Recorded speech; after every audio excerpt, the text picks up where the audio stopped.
నిరూపక రేఖాగణితం అభ్యాసం 7.3. So last క్లాస్లో మనం చెప్పుకున్నది ఏంటంటే త్రిభుజ వైశాల్యం మీద లెక్కలు చేయడం జరిగింది. అదేవిధంగా సరేఖ్యాల గురించి కూడా మనం మాట్లాడుకోవడం జరిగింది. సో ఈరోజు మనం అదే అభ్యాసంలో 3వ బిట్, ఇందులో త్రిభుజ వైశాల్యం ఉంది, దానితో పాటు మధ్య బిందువుకు సంబంధించినటువంటి ఒక సూత్రాన్ని కూడా మనం ఇక్కడ అన్వయించడం జరుగుతుంది అనమాట. ఓకే, చూద్దాం ఇప్పుడు. 3వ లెక్క, బిందువులు 0, -1, 2, 1 మరియు 0, 3 శీర్షాలు కలిగిన త్రిభుజ వైశాల్యం మరియు దాని భుజాల మధ్య బిందువులను కలపగా ఏర్పడిన త్రిభుజ వైశాల్యాల నిష్పత్తి కనుగొనండి. ఇక్కడ మనకేమిస్తున్నాడు? త్రిభుజ వైశాల్యాల యొక్క నిష్పత్తి కనుక్కోవాలి.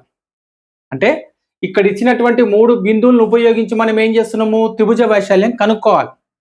ఓకే, అది కనుక్కున్న తర్వాత నెక్స్ట్ ఇంకొకటి ఉంది, వీటిని ఉపయోగించి అంటే ఈ శీర్షాలను ఉపయోగించి వాటి మధ్య బిందువుల్ని కనుక్కొని మనం ఆ మధ్య బిందువుల ద్వారా ఏర్పడేటువంటి ఒక త్రిభుజం యొక్క వైశాల్యాన్ని మళ్ళీ కనుక్కోవాలి. సో ఆ రెండింటి యొక్క వైశాల్యాల నిష్పత్తి కనుక్కోవడమే ఇప్పుడు మనం చేయాల్సినటువంటి లెక్క. ఓకే, చూద్దాం.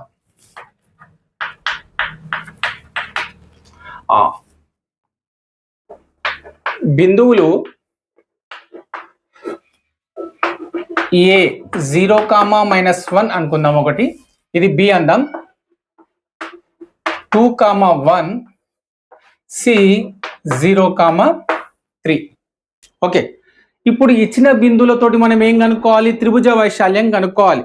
సో మామూలుగా మీకు త్రిభుజ వైశాల్యం ఏ విధంగా కనుక్కోవాలో తెలుసు, సూత్రాన్ని ఉపయోగించి కూడా చేయొచ్చు, సూత్రాన్ని ఉపయోగించకుండా కూడా కొన్ని సందర్భాల్లో చేయొచ్చు. చూపిస్తా ఒకసారి, అది చేసిన తర్వాత మామూలుగా సూత్రాన్ని ఉపయోగించి చేద్దాం.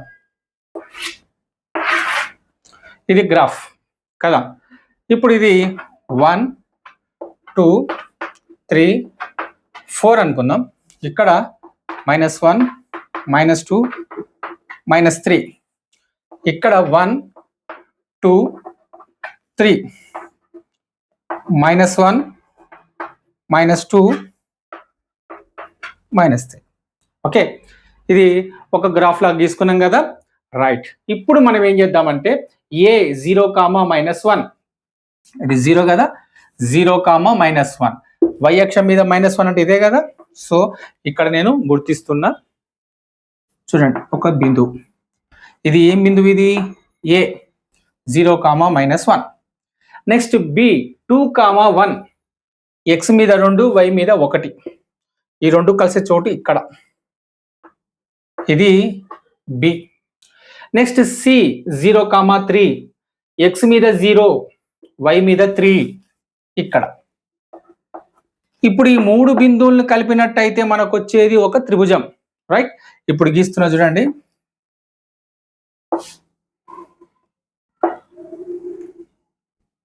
వచ్చిందా త్రిభుజం? రైట్. ఇప్పుడు మనం కనుక్కోవాల్సింది ఏంటిది? ఈ త్రిభుజం యొక్క వైశాల్యం కనుక్కోవాలి. ఎట్లా కనుక్కోవాలి? మామూలు సూత్రం మీకు తెలుసు, త్రిభుజ వైశాల్యానికి సూత్రం, త్రిభుజ వైశాల్యం is equal to half base into height, అంటే భూమి ఇంటూ ఎత్తు అని. ఇక్కడ భూమి ఏంటిది, ఎత్తు ఏంటిది?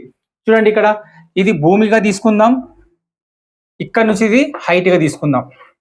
హైట్ ఎంత వచ్చేసి ఇక్కడ నుంచి ఇక్కడికి అంటే 1 యూనిట్ 2 యూనిట్లు, హైట్ వచ్చేసి 2 యూనిట్లు. భూమి ఇది కదా భూమి అనుకుంటే, ఇది భూమి అనుకున్నట్టయితే చూడండి, ఇక్కడ నుంచి ఇక్కడికి 1, 2, 3, 4 యూనిట్లు. ఓకే, సో బేస్ వచ్చేసి 4 యూనిట్లు. ఇప్పుడు మనం ఏం చేయాలి? హెచ్ అండ్ బి ఈ రెండింటి యొక్క విలువల్ని ఇందులో పెట్టినట్టయితే భూమి ఎంత? భూమి అంటే 4, బేస్, ఎత్తు అంటే ఏంటిది? హైట్ ఎంత? 2, 2కు 2 కట్, ఎంత మనకు మిగిలింది? 4. సో ఇది వైశాల్యం కాబట్టి చదరపు యూనిట్లు. ఈ విధంగా చేస్తాం ఈ గ్రాఫ్ తోటి. ఓకే, నెక్స్ట్ ఇంకా మనం చేయాల్సింది ఏంటిదంటే వీటి యొక్క మధ్య బిందువులను తీసుకొని, ఇట్లా ఈ మధ్య బిందువులను తీసుకొని వీటిని కలుపుతూ మళ్ళీ మనం దీని యొక్క వైశాల్యాన్ని కూడా మనం తీసుకోవాలి. అప్పుడు ఈ ఏబిసి యొక్క వైశాల్యం, ఇక్కడ డిఈఎఫ్ యొక్క వైశాల్యం, ఈ రెండింటి యొక్క నిష్పత్తిని మనం కనుక్కోవాలన్నమాట. Okay, right. ఇప్పుడు సూత్రాన్ని ఉపయోగించి చేద్దాం.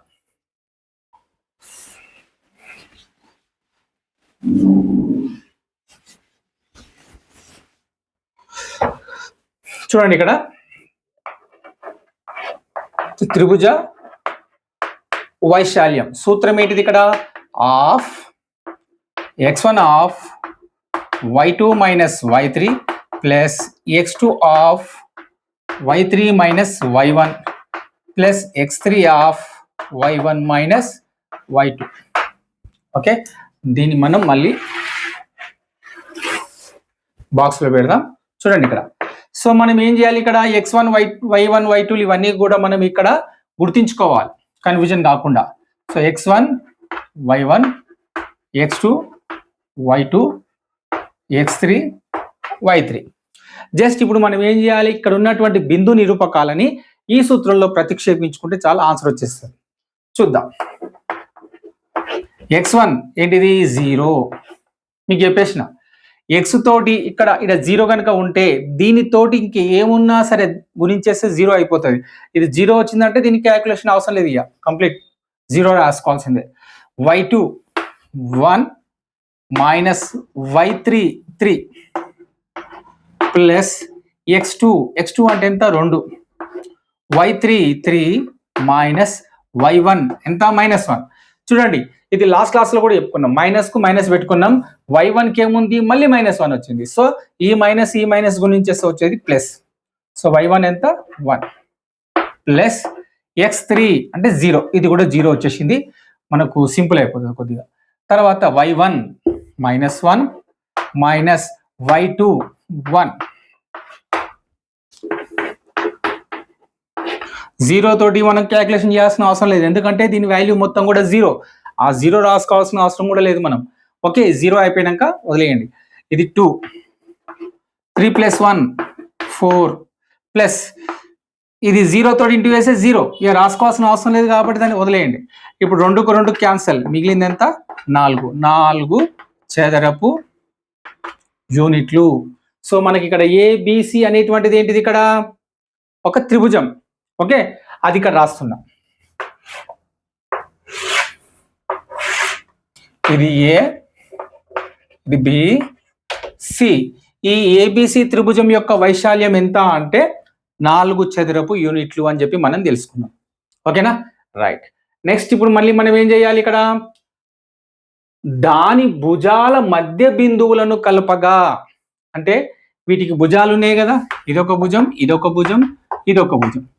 ఈ భుజాల యొక్క మధ్య బిందువులను కలిపినట్టయితే మళ్ళీ మనకు ఒక త్రిభుజం వస్తుంది. వాటిని ఇప్పుడు కలుపుదాం. ఫర్ ఎగ్జాంపుల్ ఇక్కడ ఏబికి మధ్య బిందువు ఇది అనుకుందాం, బీసీకి మధ్య బిందువు ఇది, ఏసీకి మధ్య బిందువు ఇది. ఇప్పుడు వీటిని కలిపితే మళ్ళీ మనకి ఏమొస్తుంది, ఒక త్రిభుజం వస్తుంది. రైట్. సో వీటికి పేర్లు పెడదాం, డిఈఎఫ్. మరి డిఈఎఫ్ యొక్క బిందు నిరూపకాలు మనం ఎట్లా తెలుసుకోవాలి? సో దానికోసం మనం మధ్య బిందువు సూత్రాన్ని ఉపయోగించాలి. ఎట్లా, ఏ మరియు బి ఈ రెండిటి యొక్క బిందువులకు మనం మధ్య బిందువు సూత్రాన్ని అప్లై చేస్తే మనకు డి యొక్క బిందు నిరూపకాలు మనకు వస్తాయి. దానికోసం ఇక్కడ నేను మధ్య బిందువు సూత్రం రాస్తున్నా. మధ్య బిందువు is equal to x1 plus x2 by 2 y1 plus y2 by 2. ఓకేనా, అది సూత్రం. ఇప్పుడు ఆ సూత్రాన్ని ఉపయోగించి మళ్ళీ మనం ఏం చేద్దామంటే ఈ ఏబిసి ఏవైతే ఉన్నాయో మనకు శీర్షాలు, వాటి యొక్క మధ్య బిందువులకు మనం నిరూపకాలు కనుక్కోవాలి, బిందు నిరూపకాలు కనుక్కోవాలి. ఓకే, ఇది దుడిపేస్తున్నా.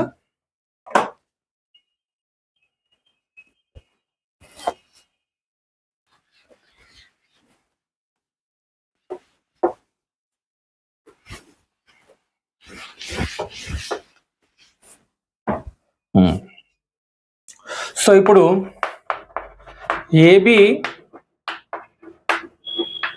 మధ్య బిందువు, ఏబి మధ్య బిందువు ఏంటిది ఇక్కడ డి. సో ఇక్కడ నేను డి రాస్తున్నా, డి యొక్క నిరూపకాలు వస్తాయి. సో డి నిరూపకాలు అంటే ఏం లేదు, ఇక్కడ చూడండి ఏబి అనేది ఏబి యొక్క మధ్య బిందువు కనుక్కోవాలి. మధ్య బిందువు అంటే ఏం లేదు, ఇందులో మొదటిది కూడి బై 2 చేయాలి. 0 ప్లస్ 2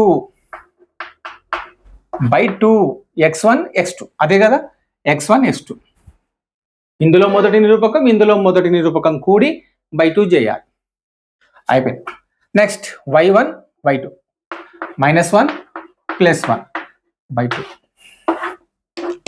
0 + 2 అంటే ఎంత? 2. 2/2 అంటే ఎంత? 1. రాద్దాం. 2/2 -1 +1 0. 0/2. 2/2 అంటే 1.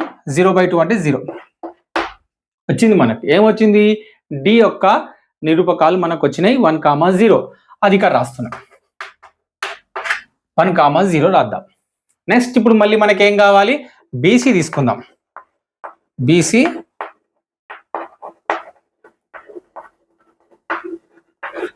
మధ్య బిందువు ఏంటిది? ఎఫ్.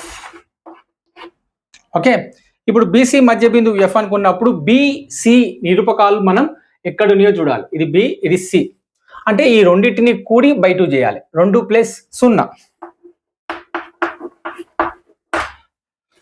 ఇది y నిరూపకం, y నిరూపకం. ఈ రెండు y నిరూపకాలను కూడి /2. 1 + 3. సింపుల్, ఏం లేదు. ఇక్కడ x నిరూపకాల సగటు తీసుకోవాలంతే. తర్వాత y నిరూపకాల సగటు తీసుకోవాలి. రెండే బిందువులు ఉన్నట్టయితే కనుక మనకు వచ్చేది మధ్య బిందువు.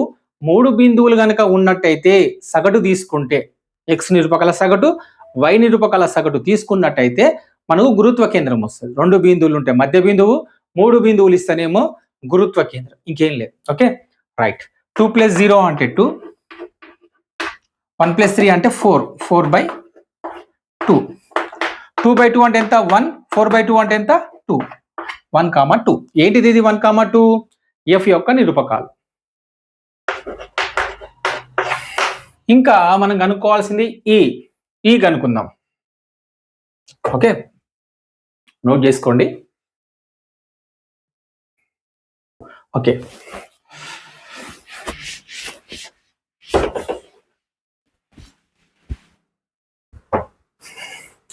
ఇప్పుడు ఏసీ యొక్క మధ్య బిందువు.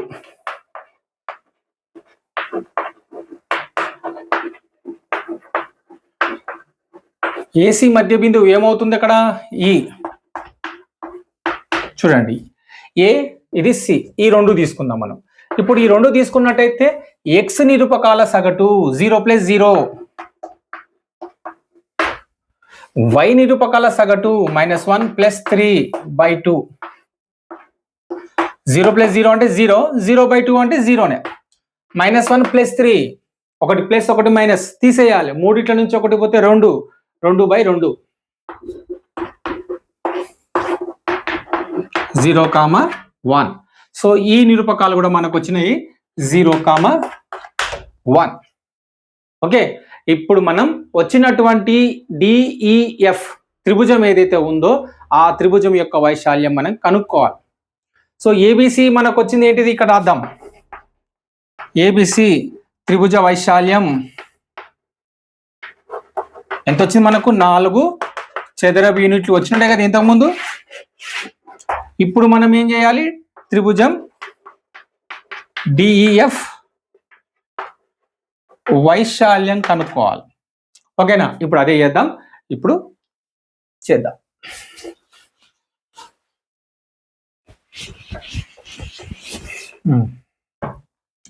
చూడండి, ఇక్కడ డి 1, 0.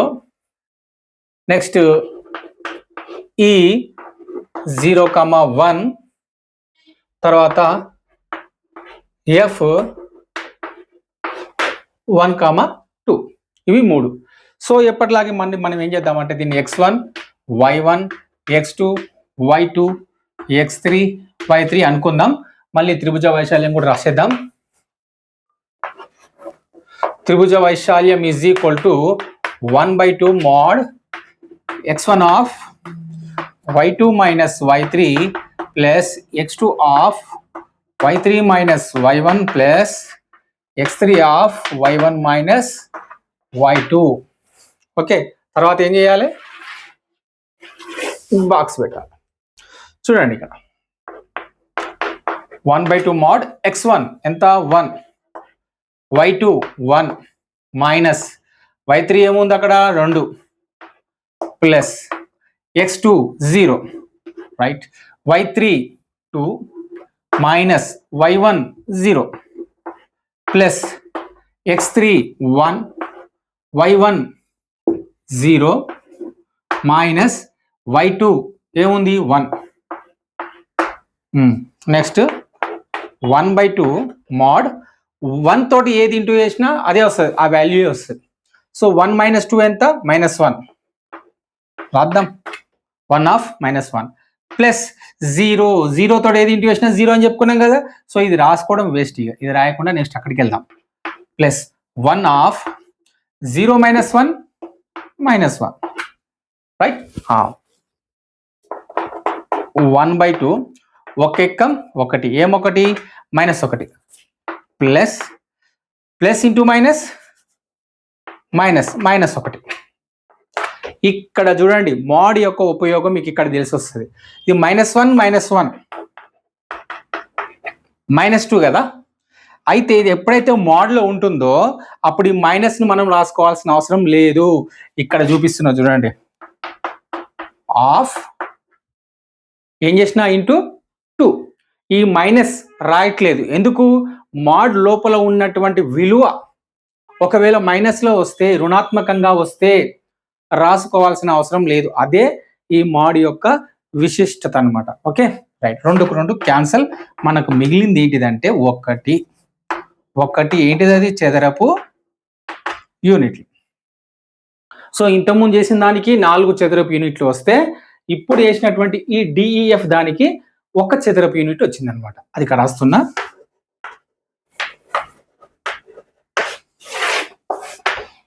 చూడండి ఇక్కడ ఇది ఏదైతే మనం చేసుకున్నామో మొత్తం టోటల్గా మొత్తం ఇది కూడా కవర్ అవుతుంది.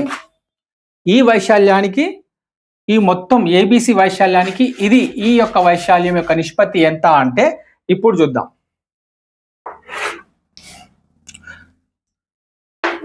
త్రిభుజం ఏబిసి వైశాల్యం నిష్పత్తి, త్రిభుజం డిఈఎఫ్ వైశాల్యం ఎంత? 4:1. ఇదే అన్నమాట లెక్క. ఓకేనా రైట్. నెక్స్ట్ 4వ లెక్క చూద్దాం.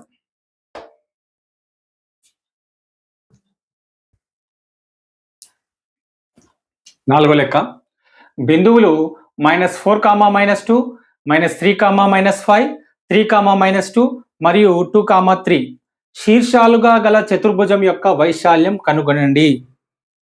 ఇప్పుడు మనం ఏం చేద్దాం? చతుర్భుజం యొక్క వైశాల్యం కనుక్కోవాలి. సో చతుర్భుజ వైశాల్యం కనుక్కునేటప్పుడు కూడా మనం త్రిభుజ వైశాల్యం కనుక్కుంటాం. ఎట్లా ఒకసారి చూద్దాం. ఇది ఏదో ఒక చతుర్భుజం అనుకుందాం. ఓకే, ఏదో ఒక చతుర్భుజం. చతుర్భుజాల రకాల గురించి కూడా ఇప్పుడు మాట్లాడుకుందాం. ఒకసారి ఆ బేసిక్ గురించి మాట్లాడుకొని ఆ తర్వాత లెక్కలోకి వెళ్దాం. ఓకే, ఫస్ట్ ఇది వినండి. ఇది ఒక చతుర్భుజం, 4 భుజాలు కలిగినటువంటి ఒక సంవృత పటం ఏదైతే ఉంటుందో దాన్ని మనం ఏమంటాము? చతుర్భుజము అంటాం. రైట్. ఇప్పుడు దీన్ని మనం ఈ విధంగా దాని కర్ణాన్ని గీసుకున్నట్టయితే ఎన్ని త్రిభుజాలు ఏర్పడ్డాయి మనకు? 2.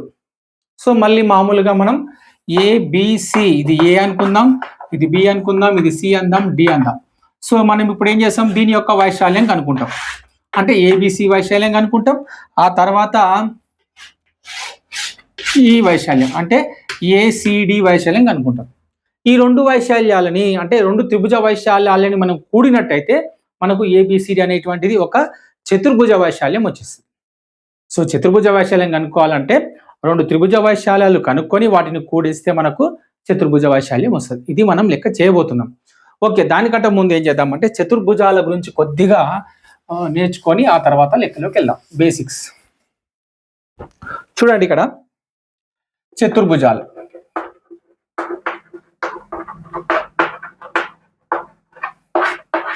ఈ చతుర్భుజాల్ని మనం 3 రకాలుగా వర్గీకరించుకోవచ్చు. మీకు తెలుసు, ఒకటి గాలిపటం అంటే కైట్ డయాగ్రామ్స్, రెండోది ట్రెపిజియం అంటే సమలంబ చతుర్భుజ పటాలు,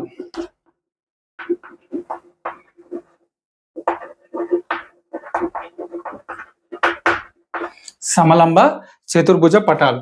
నెక్స్ట్ వచ్చేసి ఏంటిదంటే ఇక్కడ సమాంతరం.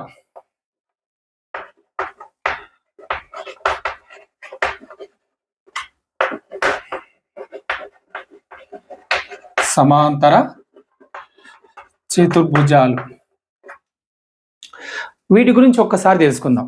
చూడండి, ఇక్కడ చతుర్భుజం అంటే ఏమనుకున్నాం? 4 భుజాలు కలిగినటువంటి క్లోజ్డ్ ఫిగర్, మూసి ఉన్నటువంటి పటం అంటే క్లోజ్డ్ ఫిగర్, సంవృత పటం. ఎన్ని భుజాలు ఉంటాయి? 4 భుజాలు ఉంటాయి. అయితే ఇందులో గాలిపటంలో ఏమవుతుందంటే చూడండి,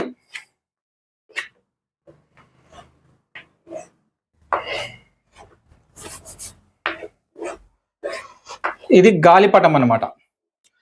అయితే ఈ భుజాలు ఏవి కూడా ఒకదానికొకటి సమాంతరంగా ఉండవు. ఏ ఒక్కటి కూడా భుజాలు ఒకదానికొకటి సమాంతరంగా ఉండవు.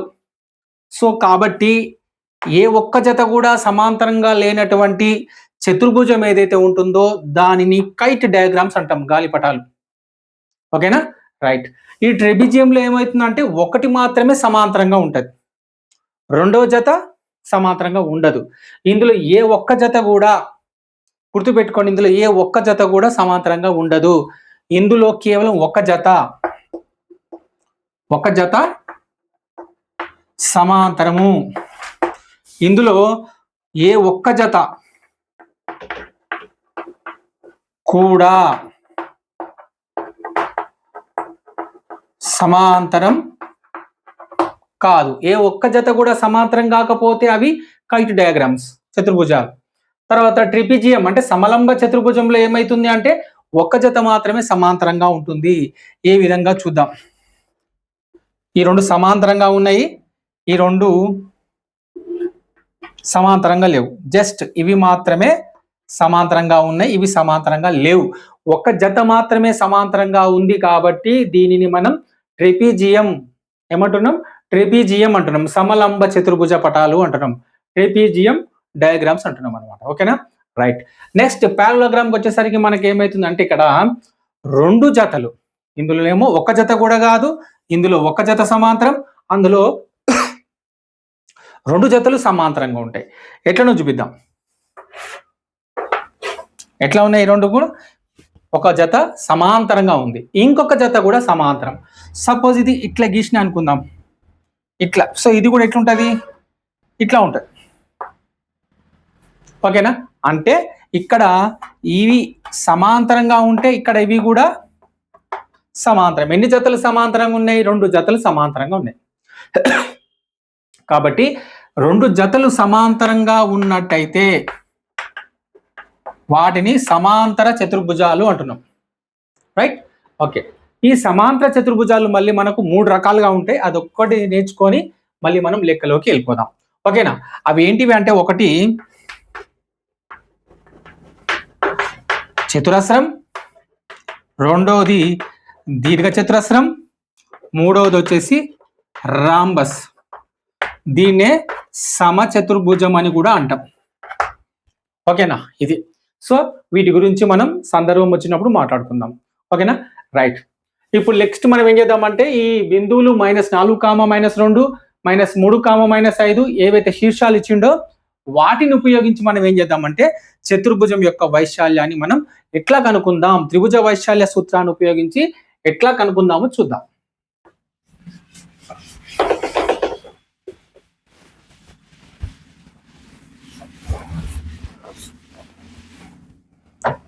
రైట్. ఫస్ట్ నేను ఏం చేస్తున్నా అంటే ఒక చిత్తు పటం గీస్తున్నా.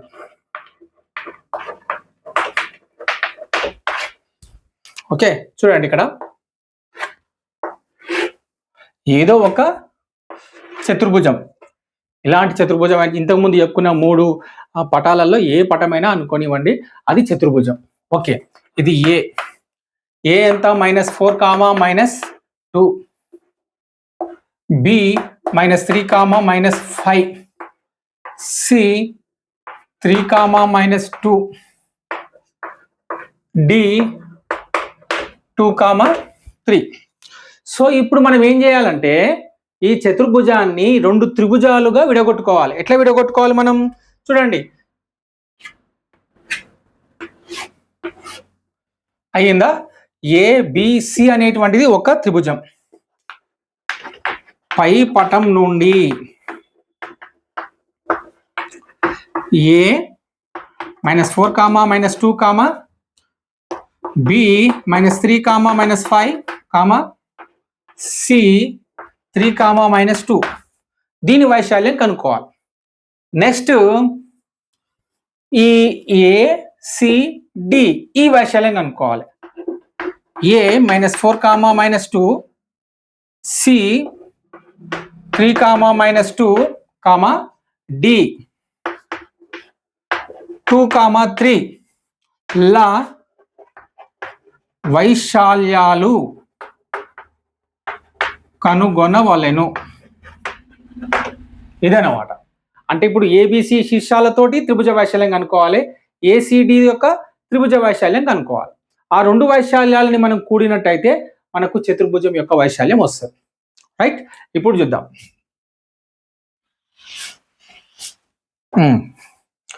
దీన్ని నేను x1 y1 x2 y2 x3 y3గా రాసుకున్నా.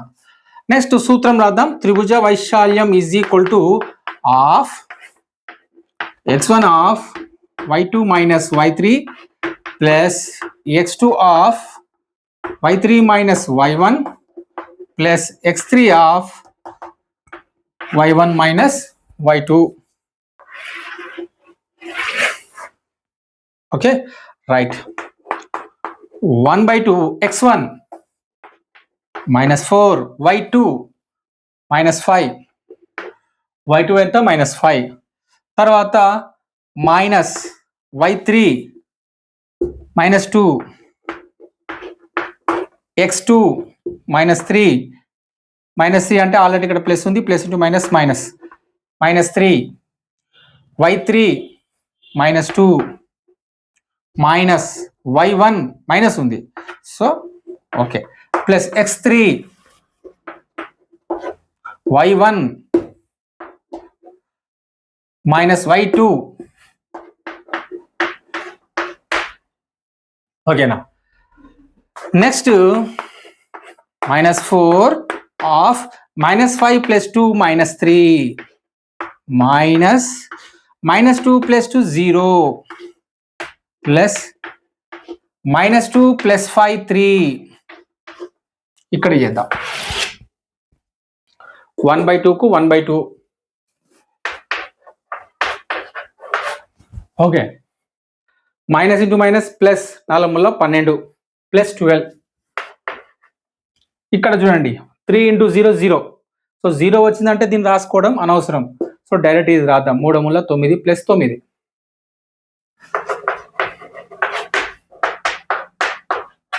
12 ప్లస్ 9 21. సో మనకేమొచ్చింది 21/2 వచ్చింది.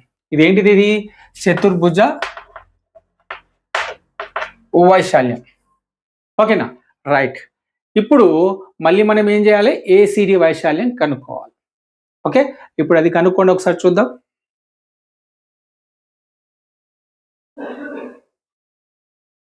రైట్, ఇప్పుడు నేను చేస్తా.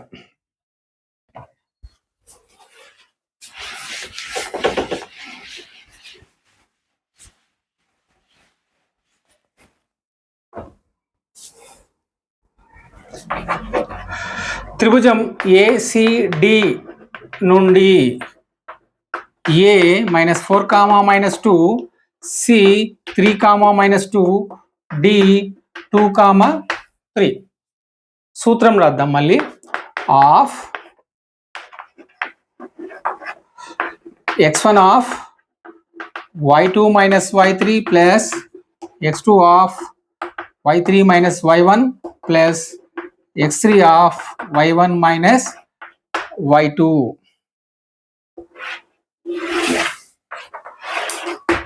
ఓకే, ఇప్పుడు లెక్క చేద్దాం. వీటిని మళ్ళీ రాద్దాం. x1 y1 x2 y2 x3 y3గా రాసుకొని చేద్దాం. x1 అంటే ఎంత? -4. y2 - y3 y2 ఎంత? -2. y3 ఎంత? 3. Plus x2 3, y3 3, y1 minus 2 plus x3 ఎంత 2, y1 మైనస్ 2 మైనస్ y2 అయిపోయింది.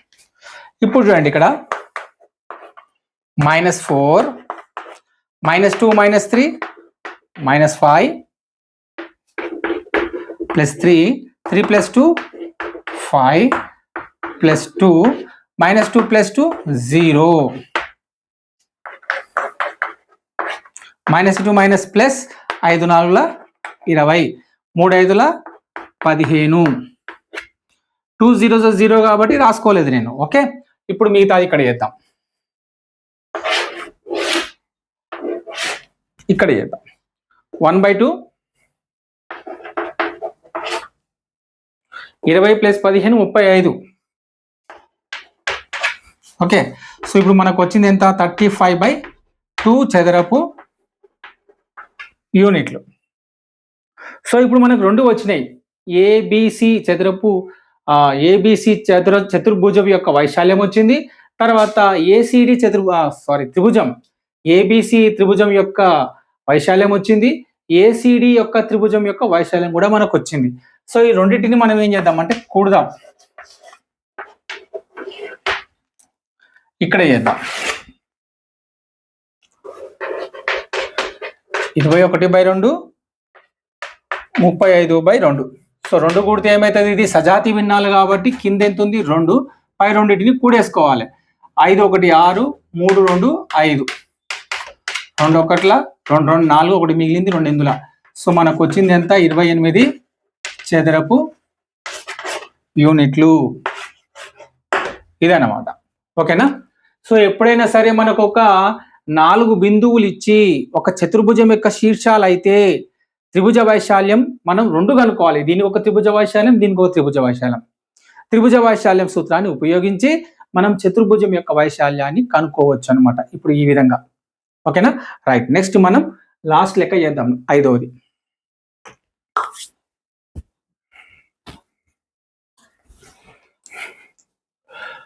ఐదవ లెక్క, బిందువులు 2, 3, 6, 3 మరియు 2, 6 లచే ఏర్పడు త్రిభుజ వైశాల్యాన్ని హెరాన్ సూత్రాన్ని ఉపయోగించి కనుక్కోండి. సో మనం ఇంతకుముందు త్రిభుజ వైశాల్యం కనుక్కున్నాం. సో ఇక్కడ ఈ త్రిభుజ వైశాల్యాన్ని మనం ఏం చేస్తున్నాం అంటే హెరాన్ సూత్రాన్ని ఉపయోగించి కనుక్కోవాలి. ఇంతకుముందు కనుక్కున్న త్రిభుజ వైశాల్యంలో ఉపయోగించినటువంటి సూత్రం వేరు, హెరాన్ సూత్రం ద్వారా ఉపయోగించేటువంటి సూత్రం వేరు. సో మనకి బోర్డ్ ఎగ్జామ్లో ఈ 2 లెక్కల్లో నుంచి ఒక లెక్క రావడానికి అవకాశం ఉంది. ఇది వెరీ ఇంపార్టెంట్, 6 మార్కులకు రావచ్చు. ఓకేనా. కాబట్టి ఈ 2 పద్ధతులు కూడా నేర్చుకోవాలి మనం. త్రిభుజ వైశాల్యానికి సంబంధించి త్రిభుజ వైశాల్యాన్ని హెరాన్ సూత్రము ద్వారా అన్నప్పుడు ఈ సూత్రం వేసి చేయాలి. ఒకవేళ హెరాన్ సూత్రం అని అడగలేదనుకోండి, మామూలుగా 1/2 రాసి mod x1 of y2 - y3 సూత్రం ఉంది కదా, ఆ సూత్రం ద్వారా చేయొచ్చు. ఓకేనా. రైట్, ఇప్పుడు చూద్దాం హెరాన్ సూత్రం అంటే ఏంటిది. ఆ హెరాన్ సూత్రం ద్వారా ఈ త్రిభుజ వైశాల్యాన్ని ఎట్లా కనుక్కోవాలో చూద్దాం. ఫస్ట్ చూడండి, ఇక్కడ నేను ఒక త్రిభుజాన్ని డ్రా చేస్తున్నా. ఇది త్రిభుజం ఏ 2, 3, బి 6, 3, సి 2, 6. ఇది త్రిభుజం. సో మరి హెరాన్ సూత్రం అన్నాడు కదా, హెరాన్ సూత్రానికి సంబంధించినటువంటి సూత్రాలు రాయాలి. సో హెరాన్ సూత్రానికి సంబంధించినటువంటి 2 ఉంటాయి సూత్రాలు. చూడండి ఇక్కడ, త్రిభుజ వైశాల్యం is equal to √S of S minus A, S minus B, S minus C. మరి ఇక్కడ ఎస్ అంటే ఏంటిది, ఏబిసి అంటే ఏందో తెలుసుకోవాలి. రైట్, సరే ఎస్ అంటే ఏందో చెప్తా. ఎస్ అంటే చుట్టుకొలత. ఈ త్రిభుజం యొక్క చుట్టుకొలతని మనం ఏమంటాం, ఎస్ అని అంటాం అనమాట. ఏంటిది, A plus B plus C/2. ఈ 2 సూత్రాలు. ఈ 2 సూత్రాల ద్వారా మనం అంటే హెరాన్ సూత్రం ద్వారా త్రిభుజ వైశాల్యాన్ని మనం కనుక్కోవచ్చు. సో ఇక్కడ ఏబిసి అంటే ఏంటిది అంటే ఏబి యొక్క పొడవు ఏదైతే ఉందో, అంటే ఏబి యొక్క భుజం ఏదైతే ఉందో ఆ భుజానికి మనం ఇక్కడ ఏమంటాము, సి అంటున్నాం. బీసీ ఏదైతే పొడవు ఉందో ఈ పొడవును మనం ఏమంటున్నాం, ఏ అంటున్నాం. ఏసీ పొడవు ఏదైతే ఉందో ఆ భుజం పొడవును మనం స్మాల్ బి అంటున్నాం. ఎందుకు అంటున్నాం చూడండి, ఇక్కడ ఏకు అంటే ఈ శీర్షం ఏకు ఎదురుగా ఉన్నటువంటి భుజానికి స్మాల్ ఏ, ఇక్కడ బి ఈ శీర్షము బికి ఎదురుగా ఉన్నటువంటి ఈ భుజానికి స్మాల్ బి, దీనికి స్మాల్ సి. అర్థమైందా? ఈ విధంగా మనం ఏం చేయాలంటే ఏబిసి, స్మాల్ ఏబిసిలని మనం ఐడెంటిఫై చేయాలి. సో ఏ ఎట్లా వస్తుంది మనకు, బీసీ యొక్క మధ్య దూరం కనుక్కోవాలి. హెరాన్ సూత్రం అంటే మనం 3 సూత్రాలు ఉపయోగించాల్సి వస్తుంది. ఒకటి ఇది, ఇంకొకటి మధ్య దూరం. మధ్య దూర సూత్రం కూడా రాస్తా. మధ్య దూరం √(x2 - x1) whole square plus y2 - y1 whole square. ఈ 3 సూత్రాలు మనకు ఉపయోగపడతాయి ఎప్పుడు హెరాన్ సూత్రం ద్వారా త్రిభుజ వైశాల్యాన్ని కనుక్కోవాల్సి వచ్చినప్పుడు. ఈ 3 సూత్రాలు మనకు తెలిసి ఉండాలి. ఓకే, అందుకే ఇక్కడ రాసిన వీటిని కూడా నోట్ చేసుకోండి, వీటిని కంఠస్థం కూడా చేయాలి. Okay right. ఇప్పుడు చూద్దాం, బీసీ మధ్య దూరం కనుక్కోవాలి, అప్పుడు ఏ వచ్చేసింది మనకు. తర్వాత ఏసీ మధ్య దూరం కనుక్కోవాలి, అప్పుడు మనకేమొస్తుంది, బి వస్తుంది. తర్వాత ఏబి మధ్య దూరం కనుక్కుంటే మనకేమొస్తుంది, సి వస్తుంది. అప్పుడు లెక్క మనం చేయొచ్చు. Okay right. ఫస్ట్ నేను ఏం చేస్తాను చూడండి, ఏబి మధ్య దూరం, లేదా ఫస్ట్ ఏం చేద్దాం, బీసీ మధ్య దూరం చేద్దాం. బీసీ మధ్య దూరం. ఇట్లా బీసీ మధ్య దూరం రాసుకునేటప్పుడు మీరు ఏం చేయాలి, బి మరియు సి నిరూపకాలు పైన రాసుకోండి. బీసీ మధ్య దూరం అంటే ఏ కదా, రైట్. ఇట్లా బీసీ మధ్య దూరం కనుక్కునేటప్పుడు బి నిరూపకం, సి నిరూపకాలు ఇక్కడ రాసుకోవాలి. ఈ విధంగా బి ఎంత 6,3, సి 2,6 ఇట్లా రాసుకోవాలి. రాసుకున్న తర్వాత వీటికి పెట్టుకోండి x1 y1 x2 y2 అని రాసుకోండి. ఇప్పుడు మధ్య దూరం బీసీకి మధ్య దూరం కనుక్కుంటే ఏమొస్తుంది మనకు, ఏ అని చెప్పినా కదా, రైట్. డైరెక్ట్ గా సూత్రం తెలుసు కాబట్టి అది అక్కడ అప్లై చేసేద్దాం. సింపుల్, ఏం లేదు. ఇక్కడ x2 నుంచి x1 తీసేయాలి. 2 - 6 ఇష్టం, ఇక్కడ నుంచి ఇక్కడ తీసేసినా, ఇక్కడ నుంచి ఇక్కడ తీసేసినా లెక్క ఏం మారదు. ఎందుకంటే దాన్ని మళ్ళీ వర్గం చేస్తే వచ్చే మైనస్ కూడా ప్లస్ అయిపోతుంది. కానీ సూత్ర ప్రకారం అయితే మనం రాయాలి. x2 నుంచి x1 తీసేయండి, 2 - 6 హోల్ స్క్వేర్. తర్వాత y2 - y1 6 - 3. Okay right. 2 - 6 అంటే ఎంత, -4 హోల్ స్క్వేర్, ప్లస్ 6 - 3 అంటే ఎంత, 3 హోల్ స్క్వేర్. మైనస్ ను స్క్వేర్ వేస్తే ప్లస్ అయిపోతుంది. సో గుర్తుపెట్టుకోండి, ఎప్పుడైనా సరే ఘాతం సరిఘాతం ఉన్నట్టయితే దాని విలువ ప్లస్, బేసి ఘాతం ఉంటే దాని విలువ మైనస్. ఓకే, సో ఇది ఏమైపోతుంది మనకు, ప్లస్. 4 స్క్వేర్ అంటే ఎంత, 16. చాలా మంది పొరపాటు వేస్తారు. 4 స్క్వేర్ అంటే గవర్నమెంట్ స్కూల్స్ లో 4 స్క్వేర్ అంటే 4 2 8 అని రాస్తారు చాలా మంది. ఎందుకంటే వాళ్ళ కన్ఫ్యూజన్. ఏం లేదు, 4 స్క్వేర్ అంటే 4 ని 2 టైమ్స్ ఇంటూ చేయాలి. 4 × 4, 4 4 16 ఇట్లా రాయాలి. ఓకే, ఇది కూడా 3 స్క్వేర్ అంటే ఎంత, 9. 16 + 9 25. 25 యొక్క వర్గమూలం స్క్వేర్ రూట్ ఎంత, 5. సో ఇప్పుడు వచ్చింది ఏంటిది, ఇది మధ్య దూరం, వైశాల్యం కాదు. చూసుకోవాలి ఇక్కడ దూరం అనేది చదరపు యూనిట్లలో ఉండదు. దూరం ఎప్పుడైనా సరే మనకి ఎందులో రాసుకుంటాం, ఒకవేళ లెక్కల్లో ఎక్కడైనా సెంటీమీటర్లు మీటర్లు అని ప్రశ్నలో ఉంటే ఆ సెంటీమీటర్లు మీటర్లు రాసుకోవాలి. కానీ ఇక్కడ మనకు మధ్య దూరం ఇందులో ఏమీ లేవు, బిందువులు మాత్రం ఉన్నాయి. సో అలాంటప్పుడు మనం ఏం చేస్తాం, వీటికి ప్రమాణాలు యూనిట్లుగా రాసుకోవాలి. ఇది ఒకటి. ఏంటిది, ఇది ఏ యొక్క దూరం, అది రాస్తున్నాం. ఏ = 5, 5 యూనిట్లు. ఇప్పుడు ఏం కనుక్కుందాం, బి కనుక్కుందాం. బి కనుక్కోవాలంటే ఏం చేయాలి, మనకు ఏసీ కావాలి. అంటే ఏ నిరూపకం రాయాలి, సి నిరూపకం రాయాలి. ఏ నిరూపకం వచ్చేసి 2,3, సి వచ్చేసి 2,6. Okay, so x1 y1 x2 y2. ఇప్పుడు మనం ఏం చేద్దామంటే ఏసీ మధ్య దూరం, ఏసీ మధ్య దూరం ఏంటిది? బి. డైరెక్ట్ గా మనం సూత్రంలో అప్లై చేసేద్దాం. x2 minus x1 2 minus 2, okay. y2 minus y1 6 minus 3,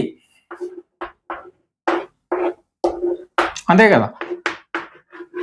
2 minus 2 అంటే 0, 0ను స్క్వేర్ వేస్తున్నాం, ప్లస్ 6 మైనస్ 3 అంటే ఎంత? 3, 3 స్క్వేర్.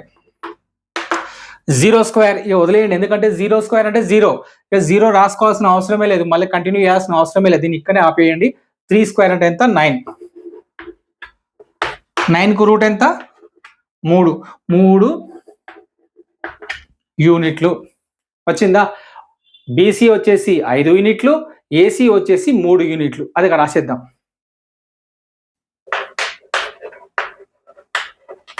ఓకేనా? రైట్. నెక్స్ట్ మీరు చేయగలిగితే ఏబిని మీరు చేయండి, ప్రయత్నం చేయండి.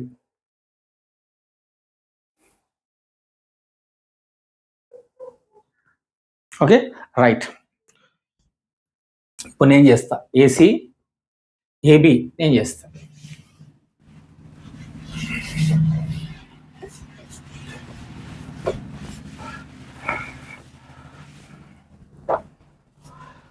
ఓకే, ఇప్పుడు మనం ఏం చేయాలి? ఏబి కదా, అంటే సి కనుక్కోవాలి. సో ఈ సి కనుక్కోవాలంటే మనం రాసుకోవాల్సిన నిరూపకాలు ఏబి. సో ఏ ఎంత? 2, 3, తర్వాత బి ఎంత? 6, 3. వీటి రాసేద్దాం. x1 y1 x2 y2 రాసుకొని ఇప్పుడు మళ్ళీ మనం ఏం చేద్దామంటే ఏబి మధ్య దూరం, ఏబి మధ్య దూరం అనేటువంటిది సిను చూపిస్తుంది. రైట్, డైరెక్ట్ గా మనం సూత్రంలోకి వెళ్ళిపోదాం. x2 minus x1 whole square. Okay, యాక్చువల్గా బోర్డ్ ఎగ్జామ్లో ప్రతిసారి మీరు ఏం రాయాలి? సూత్రం రాసిన తర్వాతనే లెక్క చేయాలి. ఎందుకంటే మనం సూత్రం రాయడం వల్ల మార్క్స్ మనకి ఎక్కడ కూడా మిస్ అయ్యే అవకాశం ఉండదు. కాబట్టి ప్రతి లెక్క రాసేటప్పుడు డైరెక్ట్గా మనం ఇందులోకి మనం సబ్స్టిట్యూట్ చేయకుండా ప్రతిసారి సూత్రం రాసి ఆ తర్వాత ఈ నిరూపకాలను అందులో ప్రతిక్షేపించే ప్రయత్నం చేయండి. ఓకేనా? Right. 6 minus 2 whole square, 3 minus 3 whole square, under root 6 minus 2 అంటే ఎంత? 4, ప్లస్ 3 మైనస్ 3 అంటే 0, 4 స్క్వేర్ అంటే ఎంత? 16. ఇక 0 రాసుకోవాల్సిన అవసరం ఉందా? లేదు. 16కి ఎంత వర్గమూలము? 4 యూనిట్లు. రైట్. సి అంటే ఎంత మనకు? 4 యూనిట్లు. ఇప్పుడు మనకి ఏమొచ్చినాయి? ఏ వచ్చింది, బి వచ్చింది, సి వచ్చింది. వాటిని వరుసగా రాసుకుందాం. ఇక్కడ ఏ 5 యూనిట్లు, తర్వాత బి 3 యూనిట్లు, తర్వాత సి 4 యూనిట్లు. ఓకే, ఈ 3 రాసుకున్న తర్వాత మళ్ళీ వీటిని కనుక్కున్నాం కాబట్టి వీటిని ఒక బాక్స్లో పెట్టేయండి. ఏబిసి విలువలు మనం కనుక్కున్నాం, వాటిని బాక్స్లో పెట్టేయండి. ఆ తర్వాత ఏబిసిలు వచ్చిన తర్వాత మనం ఏం కనుక్కోవచ్చు? ఎస్ కనుక్కోవచ్చు. So S is equal to అంటే ఆ త్రిభుజం యొక్క వైశాల్యం. ఈ పొడవు, ఈ పొడవు, ఈ పొడవు, ఈ 3 కూడినట్టయితే ఆ త్రిభుజం యొక్క చుట్టుకొలత వస్తుంది. సో చుట్టుకొలత కనుక్కుంటున్నాం మనం. దేని చుట్టుకొలత? ఏబిసి అనే త్రిభుజం యొక్క చుట్టుకొలత.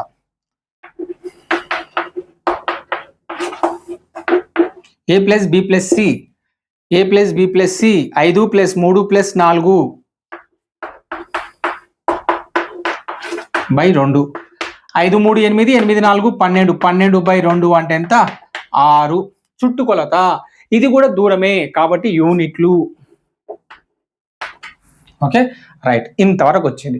సో ఇప్పుడు మనం ఏం చేద్దాము? ఏబిసి వచ్చింది, తర్వాత ఎస్ వచ్చింది. సో లాస్ట్గా మనం చేయాల్సింది ఏంటిది? హెరాన్ సూత్రంలోకి, అంటే ఈ సూత్రంలోకి మనం ఏం చేయాలి? ఆ విలువలు తీసుకెళ్ళి పెట్టాలి. మనకు త్రిభుజ వైశాల్యం వచ్చేస్తాయి. ఓకేనా? సో ఆ విలువలు ఏంటివో ఒకసారి ఇక్కడ రాసుకొని బోర్డ్ క్లీన్ చేసేస్తాం. ఏ 5 యూనిట్లు, బి 3 యూనిట్లు, సి 4 యూనిట్లు, ఎస్ 6 యూనిట్లు. ఓకే,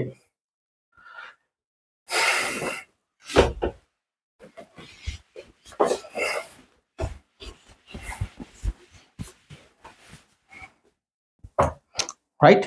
ఇప్పుడు మనం త్రిభుజం ABC వైశాల్యం ఇజ్ ఈక్వల్ టు, త్రిభుజ వైశాల్యం ఇజ్ ఈక్వల్ టు ఏం రాస్తాం మనం? S of S minus A, S minus B, S minus C. ఇది సూత్రం. ఓకే, ఎస్ అంటే ఎంత? 6. 6 మైనస్ ఏ, ఏ అంటే ఎంత? 5. 6 మైనస్ 5. 6 మైనస్ బి అంటే 3. ఎస్ 6 మైనస్ సి ఎంత? 4. రూట్ పెట్టడం మర్చిపోవద్దు. 6 మైనస్ 5 అంటే ఎంత? 1. 6 మైనస్ 3 అంటే 3. 6 మైనస్ 4 అంటే 2. 6 ఎక్కమ 6, 3 2 6. ఇది 6, ఇది 6. 6 6 36. 36కు వర్గమూలం ఎంత? 6. 6 6 36 కాబట్టి 36 వర్గమూలం 6. ఏంటిది? ఇది వైశాల్యం. సో ఇక్కడ ఏమొస్తుంది? యూనిట్లా చదరపు యూనిట్లా? చదరపు యూనిట్లు. ఓకే, సో ఫైనల్ గా మనం ఆన్సర్ రాద్దాం. ABC వైశాల్యం 6 చదరపు యూనిట్లు. ఈ విధంగా లెక్క చేయాలి. ఓకేనా? రైట్. దీంతో మనకు 7.3 ఎక్సర్సైజ్ కంప్లీట్ అయిపోయింది. నెక్స్ట్ క్లాస్లో మనం 7.4, ఈ 7.4 ఎక్సర్సైజ్లో కంప్లీట్గా వాల్కు సంబంధించినటువంటి లెక్కలే ఉంటాయి. ఓకేనా? రైట్, నెక్స్ట్ క్లాస్లో కలుసుకుందాం.